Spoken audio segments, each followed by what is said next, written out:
ඔයාටත් මිග්‍රේන්ද වෙලාවකට දරාගන්න මැරි තරම් ඔළුව කැක්කුමක් නේද? ඉතින් ඔයාට මේක හොත කරගන්න ඕනිද? ඔව් පාලනය කරගන්න පුළුවන්. ඒක කරගන්න ඕනිත් ඔයා විසින්මයි.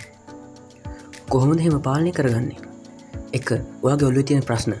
2. ඔයාගේ සතුට. 3. ඔයාගේ දින පැවැත්ම.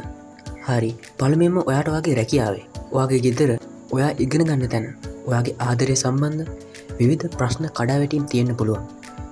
ඉතින් ඒ ප්‍රශ්න කියන ඒවා මනුස්සයට තියෙන්න ඕන. ඒක ලෝක ස්වභාවය. ඒක ඔයාගේ බුද්ධියෙන් හිතලා තේරුම් ගන්න.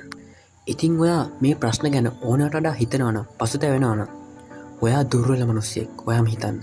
ප්‍රශ්න ගැන ඕනට වඩා බයෙන් සැකෙන් පසුතැවෙමින් හිතලා ඔයා විසින්ම ලෙඩෙක් වෙන්න ඕනිද? හිතන්න. කවදාවත් තමන්ගේ මානසික නිදහස ප්‍රශ්නවලට කැප කරන්න එපා. දෙවනුවෙන් අපි හැමෝම මැරෙන මිනිස්සු. ඒක නිසා වර්තමානයේ සතුටින් විනෝදින් ඉන්න. ඔයාට ඔයා ආස දේවල් කරන්න. ආස ඔයාට නිදහසක් ගෙනෙන තැන්වල යන්න. ඔළුවට පීඩාවක් ගෙනෙන තැන්වලින් ඈත් වෙන්න.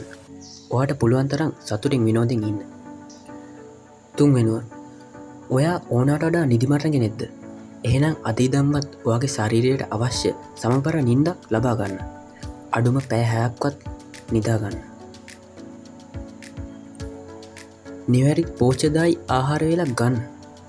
අඩුම සතියට 3 පාරක්වත් ව්‍යායාමවල යෙදෙන්න.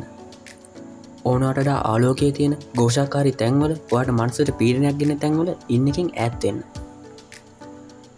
ඔයාට මේ දේවල් කිරීමෙන් මිග්‍රේන් පාලනය කරගන්න පුළුවන්. පුළුවන් තරම් මනස නිදහස්ව තියාගන්න.